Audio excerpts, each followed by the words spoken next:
আপনারা যে আমার ডক্টর পোলারে দেখে পছন্দ করছেন আমি অনেক খুশি হয়েছি। আমার পোলারে আমি অনেক কষ্ট করে ডক্টর বানাইছি বুঝছেন।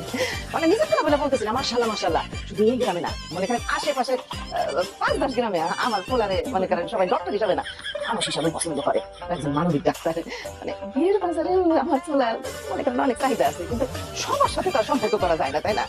বাবা আমি একটু বলি, হ্যাঁ আমি প্রাইভেট ইউনিভার্সিটি থেকে অনার্স কমপ্লিট করেছি, মাস্টার্সের জন্য রিসেন্ট আমি ইউকে তে যাব। আমার বাবার বেসিক্যালি ইচ্ছা ছিল যে আমাদের ফ্যামিলিতে একজন ডাক্তার পার্সন থাকবে। তো আমাদের ফ্যামিলিতে সবাই বিজনেসম্যান, ইঞ্জিনিয়ার। আমরা খুবই আনন্দিত যে আমার বোনকে একজন এমবিবিএস এর ডক্টর হাতে তুলে দিতে পারছি। আমার বোন বেসিক্যালি পছন্দ করেছে ভাইয়া দেখে খুবই স্মার্ট, এবং সবচেয়ে বড় কথা হচ্ছে ভাইয়া একজন এমবিবিএস ডক্টর। এই কি সেই তখন থেকে এমবিবিএস শুরু করছেন? কে বলছে আমি এমবিবিএস ডাক্তার? আমি একজন গরু ডাক্তার।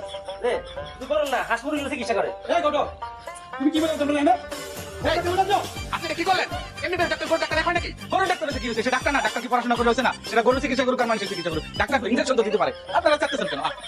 ওর মাথা যেমন খালি, ওর ব্রেনও খালি। দেখ এখানে মহিষের গন্ধ আসতেছে, আর এক মুহূর্তে টিকতে পারতেছে না, বমি চলে আসতেছে। চলো চলো চলো চলো চলো। আপনার বাড়িতে বিয়ে দিও না আমার বোনকে।